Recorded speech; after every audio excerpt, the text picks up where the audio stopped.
if I'm cold David, if I'm cold calling David and he picks up the phone and he says hello, I'm gonna say, "Hey David," as if I'm his buddy or as if I'm his friend, right? And then David, if someone says, "Hey David," a lot of the times the people are gonna say, "Yeah, yeah, who's this?" So you've already gotten that person to admit who they are. So that's they almost can't say that that's a wrong number. Now, the fact of the matter is that's not always going to happen. People are going to have their guard up, right? People are going to be avoiding creditors, their mortgage company, if they're in pre-foreclosure, stuff like that. So a lot of them are going to have their guard up. Then it's your job to like grab that first 2, 3 seconds that you bought yourself, and then just try to get another, 5 to 10 seconds, and then try to get through the script, right? So that's just one like quick pointer I wanted to give out is that we should always assume that we know the people when we call them. And that's even for the acquisition calls and the follow-up. I mean, we should be calling these people and just, acting like we know them. Hey, Elizabeth. Hey, John. Hey, Lewis. Hey, yeah, it's Dominic, and just go about your script and your calling and stuff like that. So yeah, that's always going to be questionable. I think Antonio, in my opinion, and that's the best I can do to answer that question, is that I think most of it should be accurate, man. 75% is probably accurate. And most of the people that are saying wrong number, they're just hiding from creditors and stuff like that, or they just don't want to be bothered. They're getting like zillions of phone calls and stuff like that. Let's see. Are we getting started? Are we working to create smooth systems processes that allow us to operate at a high level? We only market to pre-foreclosures, divorce, drive for dollars, Elkhart, St. Joseph counties. Okay, awesome. That's awesome. Yeah. So Elizabeth, just ask any questions that you have. We can talk about. So I want to talk about two things. There's like I said in the beginning, I'm going to talk about this extremely creative, one of the most creative deals that I've ever done that was really eye-opening for me, especially inside of this market where we want to transact as many deals as we can and keep our numbers looking really good. But after that, we could also talk about business structure. I mean, if you guys are looking at handing off acquisitions to employees or a great acquisition manager, from what we're experiencing, what it takes to get that incredible person. Okay. Hey friends, I'm a wholesaler in South Bend, Indiana. We're currently closing one deal a month by just door knocking. That's amazing. That's amazing. So that's probably really high quality, a really high quality process because some of the digital marketing numbers that we're following, that we're producing for digital marketing, like Facebook ads and PPC and stuff like that, we're probably at about 1 out of 7. And then for the cold calling, we're probably about 1 out of 35, talking about deals completed and taken to the finish line. But I mean, if you're door knocking, you're closing one a month, I feel like that's amazing. Let's see, we have lots of new faces here. Okay, awesome. Dom, Cool. could you All right, pull up the property on Zillow as well so people can follow along? probably not. No, I'm Getting kidding. closed out or no? No, no, I was kidding. I was kidding. Cool. Guys, that's Gino. Guys, give it up for Gino. He's moderating the group and he's our social media manager. What's up, Gino? And what I'm going to do is I'm going to pull up a deal on 303 Hogan Street. It's in Columbia, Missouri. So if you give me a second, let me just go to Zillow and we'll talk through this deal. Let's see, 303 Hogan. Oh, it's Hogan Drive, Columbia, Missouri.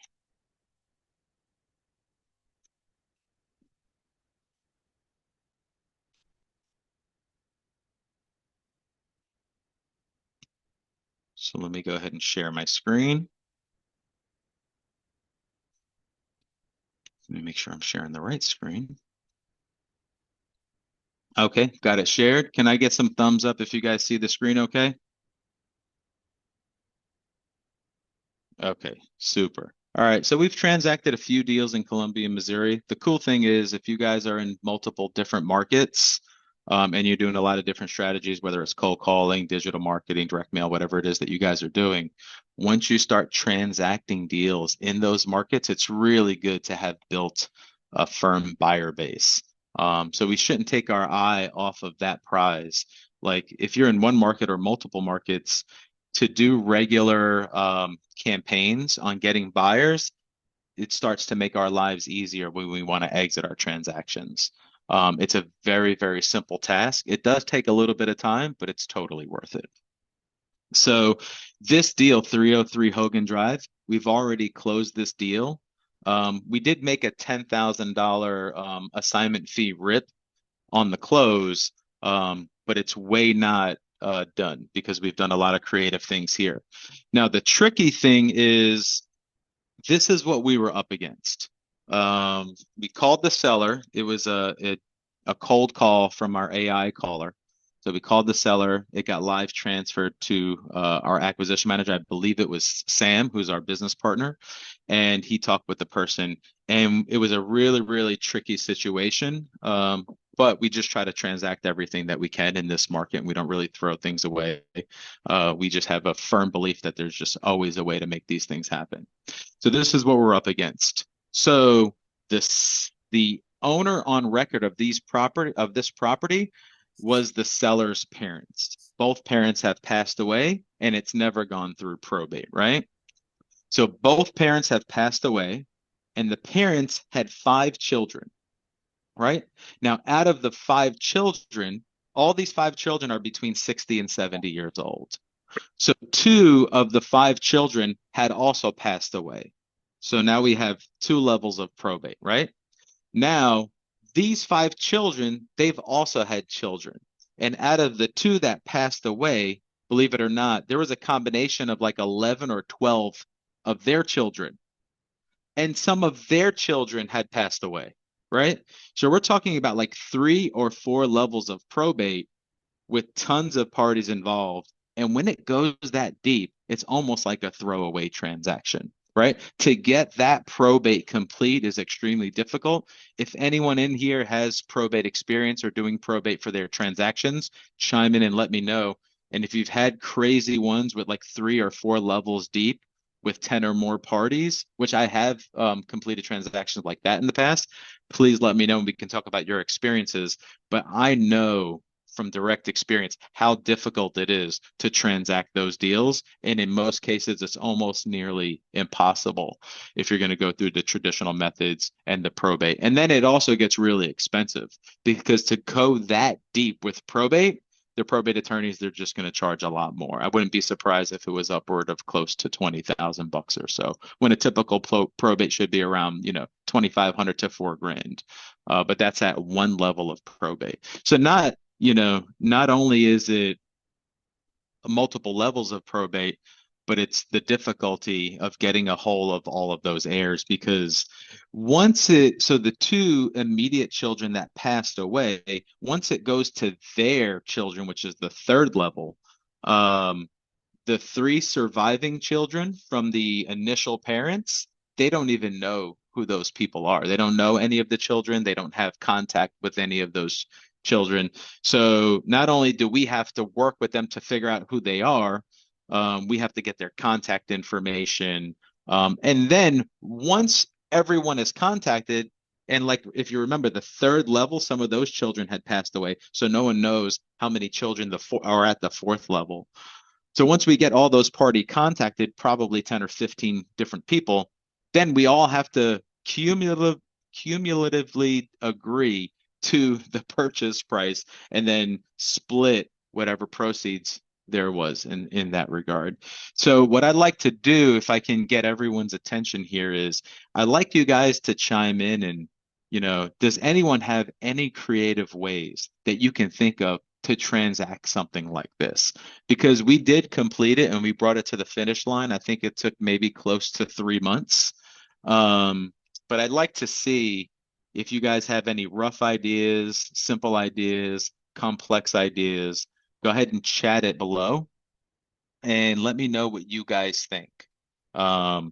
If you want to contribute anything to this, because I'd be really interested to see how creative we can get.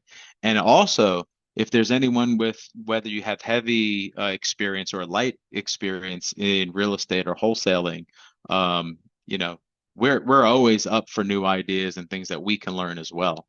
But if anyone has any rough ideas, go ahead and let me know. And then I'm gonna get into like how we went and how we transacted this deal, because as soon as I heard the circumstances and as soon as I heard how many deaths that were involved and how many children, people that were involved, levels of probate, there was one thing that immediately came to mind, and we had debate over it. And it was kind of a strong debate on whether we should go the traditional route or try to get creative. There was just something that immediately came to mind, and we kind of followed that process, and thankfully it worked out. So let's see. I think someone commented. Let's see. So let's see. Antonio says, can you get someone to take on the executor role? You definitely can appoint someone to be the executor, but it doesn't take us away. Like if we're going to go the traditional probate process, I don't believe it takes us away from having to get all of the agreements from all of the parties. Now, someone's the executor, but all parties still have to be contacted. Was court approval required? No, no, we didn't need any court approval required for the process that we took. And let's see, does anyone else want to contribute anything? Because uh, it's a little involved regarding the process that we took. Okay. All right, so go ahead and fill. I think, do we have one more comment? Let's see. Call Al. Hell yeah. Hell yeah. Yeah, so if any of you guys are in Florida, there's a really great probate attorney. His name is Al Nicoletti. If you guys aren't working with Al Nicoletti or you haven't worked with Al Nicoletti, he's just the greatest probate attorney that I've ever worked with. It's not a shameless plug, and I don't get any money for it, but I've worked with probate attorneys that have dropped the ball, that have taken months and months, and Al typically can get most things done within weeks. I've actually had a probate completed by Al in 2 days, which Yeah. is just the record. Yeah. Al took care of a probate for Sam and I where the seller was in Japan and the title was clouded in Tennessee, and it took him about 3 weeks to do the entire thing. So he's definitely a lifesaver and a wealth of knowledge. Yep, yep, yep. Al's the pardon my French, the fucking man for sure. Um, yeah, Al even has a process. I haven't done it. We talk about doing it all the time. We're probably gonna do it here soon on some of our tricky transactions, but Al has a process that he calls forcing the sale, right? So if you have two parties that have to sign off on an agreement and you get one party to sign, so there's effectively equitable interest in 50% of the transaction, you can go through a process with Al that's called forcing the sale. And I don't know all the ins and outs. It's been a couple of years since I learned about it, so I don't really remember everything. But essentially, he goes through a court proceeding where the court rules to force the sale and to force this person to either agree or to force the ownership away from that person, because you have that equitable ownership and you have um at least 50% of the parties agreeing to it. I don't know if he can do it with less than 50%, or I don't know if there might need to be 51%. I'm not really 100% clear. But if you have parties in disagreement and the deal's in Florida, you guys should talk to Al about that, because I've heard a lot of successful transactions being done that way. We just haven't done it yet, but we do talk about doing it on some of our transactions coming up. And that last comment was from my boy Roy Dionysius, who's here in the training. So what's up, Roy? Roy's a really great sales individual. He's in real estate now, so shout out to Roy. And yeah, sorry. So let's talk about what we did on this deal. Okay. So the immediately thing that came to me was like, there's so much rigor to go through. It's very unlikely that it's going to get transacted that way. So I immediately said, hey man, let's see if we have any brave quitclaim buyers, right? So I don't want to really call them unsavvy. I just want to call them motivated, right? Motivated buyers that will buy on a quick claim deed. And I think if you guys sell transactions that way, I think it's really important, at least that's the way we want to operate, to be very, very clear with the end buyer on the way that this is getting transacted. So we just marketed it in a lot of Facebook groups, a lot of Latino Facebook groups, things like that. Latino groups where we can find people that, or construction Facebook groups, bad credit Facebook groups where we can try to find people that wouldn't typically qualify for lending, or they need to buy in creative ways, or whatever the case may be. So we just so happened to find someone that was extremely interested. They lived close by the property, and they were just very, very open-minded and were willing to buy in a really, really creative way, right? So we explained to him that it has to be bought via quitclaim. And we explained to him the risks that were involved with it versus buying the traditional way. Because as you guys all know, when we buy the traditional way, we like to get our general warranty deeds, and we like to get title insurance. So this way we don't take on any potential issues or problems or debts that previous owners might have left behind. When you convey with a quitclaim deed, you're taking on the risk of any debts coming along with that, any liens, anything along those lines that might be issues attached with the property. So we thoroughly explained that to the new buyer. We also explained the probate situation. We also were in contact with a really creative title company that knows all the ins and outs of these processes. So if you're doing it in a lot of different markets, it's important to know like very investor-friendly title companies that know a lot of these processes and purchases via quitclaim and going around probate and things like that.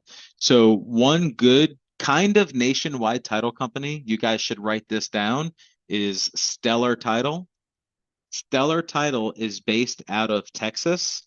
I think they're predominantly around the Dallas area, I believe, if I remember correctly. However, they have a lot of connections in most all, if not all, markets throughout the country. And they're very, very investor friendly, right? Now, outside of Texas, they're not the fastest. However, if you guys have no other alternative in other outside markets, Stellar Title is at least a good place to start. But especially in Texas, they work out well. So they helped us transact this deal in Columbia, Missouri. So, yeah, we were very clear with the seller. We told him what we were up against. We contracted this deal from the underlying seller for $50,000, right? And we were marketing the deal. Hold on one second. What's up, bud? Okay, you're gonna have to wait until after this. Okay, bud? All right, thanks, man. Say hi to everyone. I know you're gonna have to work with your other devices, bud. All right. That's out of school hurricane days for the kids. So obviously we're all working from home due to the hurricane. So where did I leave off at? Yeah, just being very clear with him. So we bought it. So we put the underlying purchase agreement at $50,000, and we were marketing it for sale for $99,000. I think the ARV was somewhere around 230,000 or 250,000, but we knew we had to sell it aggressively low. We had to buy aggressively low and sell aggressively low in order to successfully transact it. Anyway, long story short, we got the guy to agree to, I believe it was $94,000 or $95,000.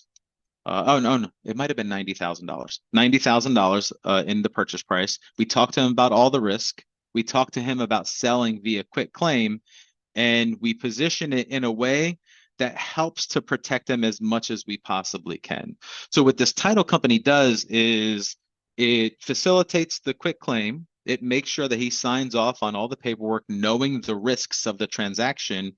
And then the three, so if you remember, right under the parents, there are 5 initial children, of which 2 are dead. So these 3 children that were still alive, which were the main signers, and in fact, the only signers on the seller side of this transaction, they filled out these documents that are called affidavits of heirship. And what those documents do is it helps to convey or limited conveyance on their interest over to the new owner. And it answers a lot of questions that have to do with uh, kind of proving that they had that equitable interest due to the other people being their parents. And then what do you know about the other siblings and potential ownership and things like that? So it goes through a good handful of questions about their potential ownership in that property and who else might own the property and where all the interest lies. So they kind of have to divulge all that information through those affidavits. They have to sign off on those affidavits before close, and then at close, the quit claims get signed and any other closing paperwork that the title company puts in place, right? So we facilitated the quit claim deeds, the affidavits of heirship, all the other closing paperwork. And then it did convey, or as much of it that could convey, to the new buyer. And the new buyer in this case technically kind of only has a potential for 60% ownership. So another thing that had to be explained to this buyer was that there is a statute of limitations involved in this process. Now, I'm talking to you guys about this, and a lot of this is hearsay of what was explained to me from the title company. So I've not done a whole lot of in-depth research on it, but this is the way that I understand it. The statute of limitations in this scenario after the quitclaim deed is a 10-year period. So once we close this property, the 10-year period starts. After 10 years, statute of limitations is up and full 100% ownership goes to this new buyer. So that also had to be explained to him, and the buyer had to be risk adverse enough to be able to take on those risks and willing to wait it out for that time frame. So what can happen, right, between now and the next 10 years? Well, I mean, any of the children or the children's children or people that want to try to do research or that may have known about this property can come out of the woodwork and challenge it. The likelihood is probably rare, but that can happen. And if that happens, then they probably have to go through legal proceedings or they have to get attorneys involved and things like that to see if they can try to reclaim any ownership or percentage of ownership. Right. So all of that, we were just super sure to be very clear with the buyer, and the buyer was totally okay with taking that risk. Now, let's talk about the numbers again, because if you remember, we're buying it for 50,000, we're selling it for 90,000. So one of the new challenges is the buyer didn't have the full $90,000, right? The buyer only had $30,000. He's willing to pay 90, he only had 30 right now. So now, in order to get this transacted, we have to be a little bit creative on both sides, on the buyer side and on the seller side, right? So we had to say, okay, if we're going to allow you to bring 30,000 right now, how much can you pay on a monthly basis? And then can we facilitate some type of balloon payment in the near future, right? So it turned out that he was willing to do 30,000 right now. He's willing to cover all the closing costs right now. And he can pay about $1,000 a month, and he's confident enough as to where in a year he'll be able to facilitate the balloon payment. So 30,000 plus 1,000 a month, deduct that from 90,000 is a balloon payment of $48,000, right? So now we had to go back to the seller side and get creative with them and say, listen, cool with giving you the 50, but this is the way we're going to complete this. And we had to explain, because of your circumstances and how crazy and ridiculous this transaction is, this is what we have to do. So we convinced the seller to take $20,000 so that we can get a $10,000 RIP in the beginning. And then the seller, like the $1,000 a month is going to be a pass-through. The seller is going to get $1,000 a month.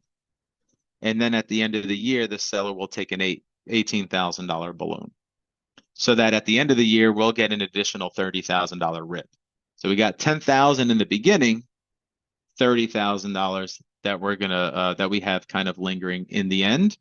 And then we also have the language built into the process as to where if he defaults even on one payment, we can take the house back, right? And then we can go ahead and resell it again and do it all over again. Obviously, it's super tricky, and we just got the right perfect buyer, so we're probably gonna work out whatever circumstances come up and make sure he's aware of his risk at the time when those things come up. But that's the way that we position this deal, right? So let's see here. Oh yeah. And then inside of all of this, we don't want to be responsible for receiving and paying and tracking all of it and tax documents for lending situations and things like that. So we put a loan servicing company in the middle of it that the buyer is responsible for. So the buyer is going to be paying $40 a month to this loan servicing company. The loan servicer is responsible for receiving the 1,000 and paying the 1,000 to the seller. So we just kind of have to like distantly oversee that, make sure it's being done, and just pre-account for getting that balloon payment. And the buyer stated he's likely to want to pay off bulks faster or in advance. And then we just have to make sure that those come to us when that happens. Cool. There's a few questions in the chat. Let me take a quick look. Sounds like a lot of conversations. Yeah, it was definitely a good amount of conversations. Does anyone have any questions about any of that? Would anyone have done anything differently? Go ahead, let me know. You guys can unmute, you can jump in the chat. It's super creative. I think it's a very detailed way to kind of know how wide your options can be in this market. Because remember, guys, we're in a market that's wildly different than where things were 2 to 3 years ago, right? Um, Also, if we're going to go a little bit into the structure of our businesses and great acquisition managers and pointing things in a lot of different directions, the type of people that I employed over 2 years ago are not built for this new market. Because this new market, you just have to have more exit strategies. Because when Lewis, Sam, and I started our new business, we got a little bit more heavily involved together April of this year. And I was able to snipe and bring over great team members that I had in the past that I had to release within 1 to 2 months because they just weren't built for this new market, right? This new market just takes someone wildly interested in making these transactions successful, right? And you have to be open-minded to new exit strategies. I remember probably close to 5 years ago, I was running just a strictly cash transaction operation. And I had the type of team that I tried to incorporate creative solutions into, and it kind of ruined our structure for about 2 to 3 months. They weren't built for it. It didn't work well for us.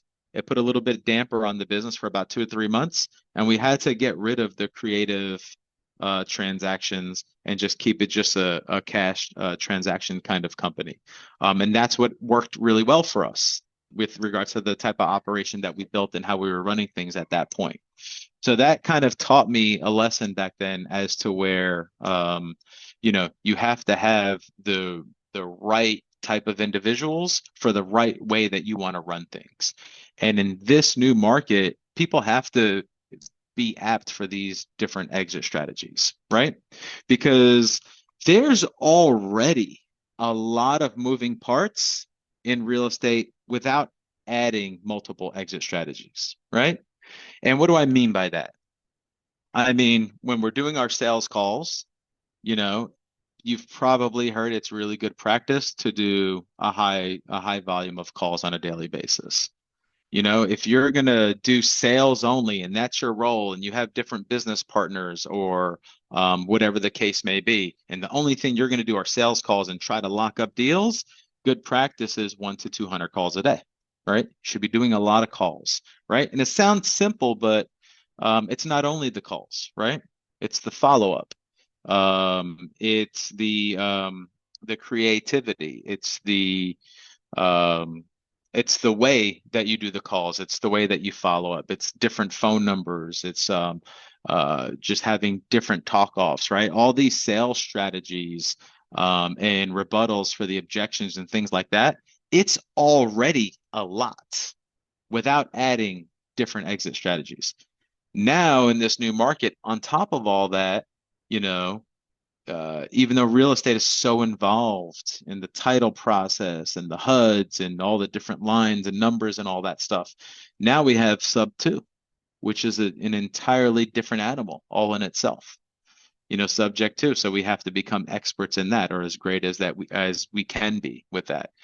Now, on top of that, we've got this transaction type called novations, right? Why not sprinkle that on top and confuse everyone, right? But if you can, they just open up a world of a difference, because if we don't have multiple exit strategies, and one example I'll give us is if we're doing digital marketing, PPC, Facebook ads, right? You might be 1 out of 20 or 30 that you might transact. It'll be an expensive marketing budget. But if you add in multiple exit strategies to help sellers in a lot of different ways, you now maybe can do kind of closer to what we're doing, which is about 1 out of 7. There's times we've been closer to 1 out of 5 when we're having a really good month. But 1 out of 7 is, I feel that's amazing. That's amazing. I mean, we can't help everyone, and there's competition out there too. But I think it's important to be really well versed on a lot of these exits. Let's see here. I was thinking $750 to the seller, and you guys keep $250 a month cash flow, but maybe not worth it. I think that's cool. It was a lot of moving parts, Roy, so basically Roy is commenting on the Hogan deal that we just talked about, because we have $1,000 coming from the buyer and $1,000 going to the seller, and it's a complete pass through. And it was one of those things where it's what both parties wanted. There were already so many moving parts, and we just kind of was okay with it. And we got our 10K rip in the beginning, so we'll just kind of lightly monitor it. And at the end, we'll look forward to the 48K balloon. We pay 18K to the seller, and we'll get $30,000. But one thing we can do is we can push for parts of that balloon sooner. So it's going to be worth it for us once a month or once every other month to follow up with the buyer and push him to pay chunks more. And then we lower our risk of, not getting that 30,000 at some point in the future. Cool, man. All right. So yeah, so we're on this call, guys. We're on this call together.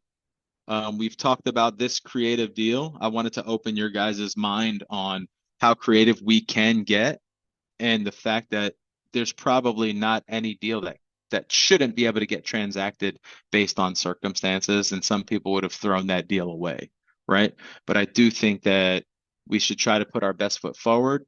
And I think, and I hope that a lot of you guys might know that you do have access to us. I mean, collectively between me, Lewis, and Sam, we've done probably over 1,500 investor deals. Most of them just straight wholesale deals. We've seen a tremendous amount. We're not perfect. We haven't done everything, but we've done a lot of really unique and creative things, right? So if you guys come into these transactions where you feel there's something there, you don't know how to exactly exit it. I mean, if you guys are not in our group already, you can go to facebook.com and look for the All Elite Suck group.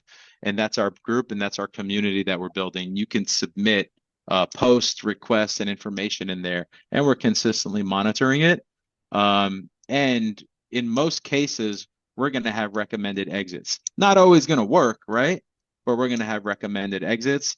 And we're really even very involved in jumping in with people that are on these trainings. We've actually did transactions already, and we're in the middle of transactions with a good amount of you guys, which I can also talk about here shortly. But that took a lot of creativity and a lot of unique sales strategies to get transacted.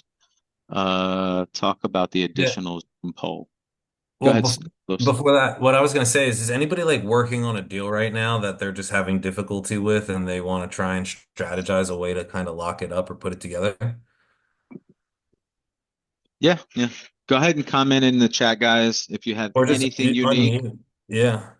or unmute. Whether Yeah. we're going to do it together or not, we'd love to hear about what you guys are going through. Yeah. Roy, I know, is very active. So Roy, it'd be good, even if it's not something you need help with, man, chime in and let us know about something that you've been through recently. because it's just going to help everyone. Um, Lewis, why don't you talk about one that we're in the middle of right now that's tricky? Even the Pawnee one is, Yeah. it's So, just, it's not super creative, but it's no. a tricky seller, and we've got Yeah. to renegotiate and get her to agree to things. Yeah, so I have a seller who wanted a quick cash offer, but they wanted to wait 4 months before actually doing anything, and then randomly called us one day to get it done immediately. An agent brought it to me. It's a decent property as far as condition and everything. It's just the comps don't really support the number that they actually paid for the home. So they ended up getting an offer from Open Door at a pretty high price. And I was able to get them to kind of go with the local buyer and work with us instead. But I did let them know that we were going to be connecting them to other investors in the area. And the difficulty we've had with this one is this lady has a full-grown pig that lives inside of their house. Like, I'm not even kidding. It's probably 250 pounds. It lives inside of the house with them. They treat it as if it's a child. And everybody who's gone in there is like, dude, there's a full-grown pig in here. How am I supposed to buy this? What's going on? Like, they're completely taken back. But the It's price, funny how people will overlook the potential of an asset because a pig is inside of a house. yeah, yeah. And so these people are lined up to purchase another house 2 days after we're supposed to close on their house. And they've been stressing about it because they want to try and take most of the proceeds from this and get a personal loan from their bank to purchase the rest of the house. And the difficulty we're having is none of the offers that we've gotten on the property are anywhere close to what they're trying to get or what they think that they could have gotten from Open Door. And so it's just been very difficult to remind them that we did an offer recently with Open Door where they changed our offer $150,000. I can almost guarantee that Open Door is going to say the exact same thing when they walk into their house that you have a farm animal living inside, you have things going on in this house that we're not interested in taking on. And that they would probably lowball her as well. Not to mention total fees out the door when using an agent is somewhere around 9 to 13%, depending on what the agent's taking. So the offer she thought she was getting at 250 with fees and everything, she was probably walking away with about 200, 205 maybe. With our offer, we gave her 207, but the offers we've been getting have been 200,000 or less. Hmm. So I've been spending the last 3 days renegotiating her, trying to get her to understand that it has to be for the less than 200,000.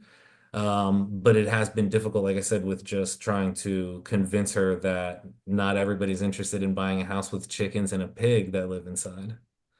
Yeah, yeah. So Lewis locked up this deal initially at 207, which is a little bit higher than we typically would have agreed to, but we felt like it was worth the risk of trying to get a good buyer in there, especially it's local in our local area and we have a lot of outreach. And we have a couple of different parties that offer 200,000. They've been inside, it's a good deal. We trust them, we know they're ready to go, right? So, and we couldn't get anyone higher than that, right? So now, it's funny that the difficult part in the beginning was getting anywhere lower than 207. But now that we've solidified the agreement, we got the signature, and we've been working closely with them for a couple of weeks.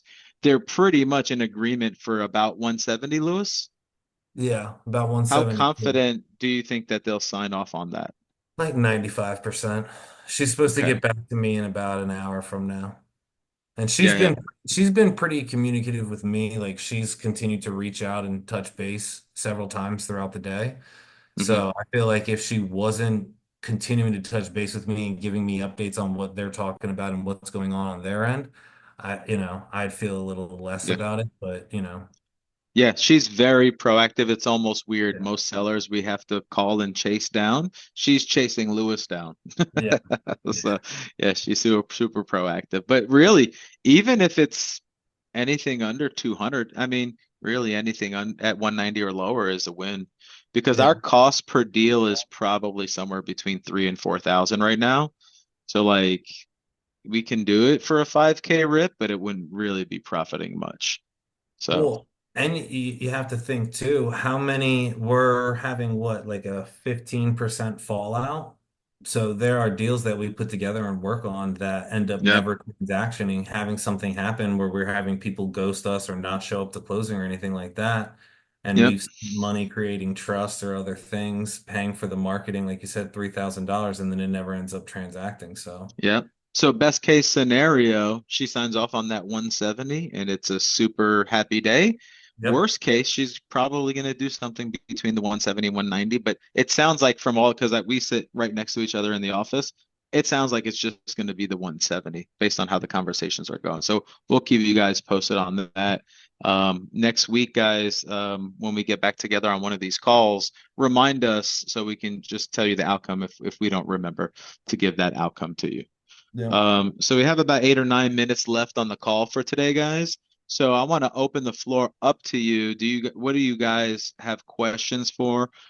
Keep in mind we have a tremendous amount of uh, investor transaction experience. Like over Probably 1,200. yeah, I said 1,500 Yeah. earlier, but you guys have over 300 before us coming together, and I Yeah. have almost 1,100 before us coming together, and then everything we've done, so it's got to be 1,500 or more collectively. Yeah. Yeah. Yeah. But I That's love when people do that. You ever see like when there's multiple owners of businesses and they say collectively we have 50 years of experience and they're just adding up everyone's experience. So you have 10 owners with 5 years each and they have a collective 50 years of experience. I love when people do that. Um, oh, I have a quick question for you, Lewis. Have you ever heard the pig on the phone in No, the background? I've never noticed it on the phone at all. How? But I I don't know. I guess it's quiet. I don't know. Can you But ask her to have the pig make noise and record that call? I probably could get her to get a video of it. But I didn't even That know would be amazing. if you remember, she completely withheld that information, and then one of your buyers sent us a photo of it. We didn't even know for like Yes. the first full week. Oh, let me see if Yeah. I don't think I have that in my camera roll, but it's in my text roll. It was that lady Lindsay, right? Yeah. I never Yeah, it even was. thought to ask about anything like that either. So, I mean, I guess now I have to add that to something that I can ask, like what kind of pets do you have, anything like that. But I mean, Oh, how do here you it get to that? is. I don't know I don't know if we. It's probably going to You're be not gonna pretty see that. glary. Yeah, it's Hmm? terrible. That's terrible. Yeah. Is that the pig right there? I think Yeah, that's the pig. it's over in the corner, I think. And it's in the Or is right. it? Oh, is it right there? Yeah, but you That can't might be see. the. You can definitely tell you're a boomer though, based on what you're doing right now. I'm trying to show you. Oh, what do you want me to send it to my PC and share my screen like a Yes. Yeah. 20-year-old? Yeah, that's what I would do. But Uh, yeah.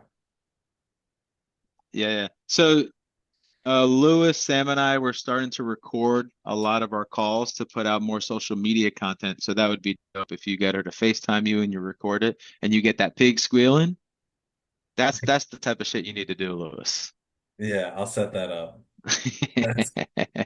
Awesome. All right, guys. Anyone have any other questions? Someone said they're still looking for their first deal in Oklahoma. I hear that's a really good market for wholesaling, Oklahoma City and all that stuff.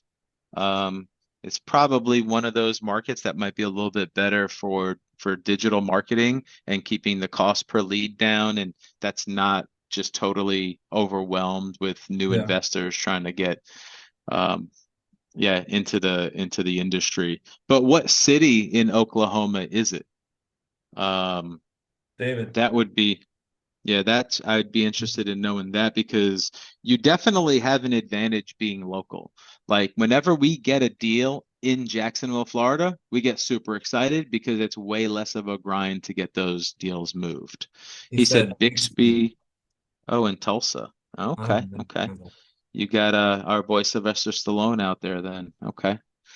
Um, One thing, guys, also that we're trying to push for and focus and get creative with now on almost all of our deals, especially we're in markets like Bixby or whatever the case may be that we're just not familiar with, is just getting authorization to list the properties, right? And POAs. We'll share that with you guys. I can do matter of fact, maybe I can drop that here in just a little bit. But a lot of our deals, we have the novation language in the deal, and we just make sure that the sellers are aware that we're going to market it for whatever reasons that we tell them that we're going to market it. And that gives us the authorization to list these deals on the MLS. And we have a good handful of deals in little podunk towns we never thought we'd be able to sell that we do sell, Yeah. right? Let me just look at I two of would say these. you would want to work in populations that have like 75,000 plus. I think most of what we find is about 100,000 to 300,000. That's what we do really well.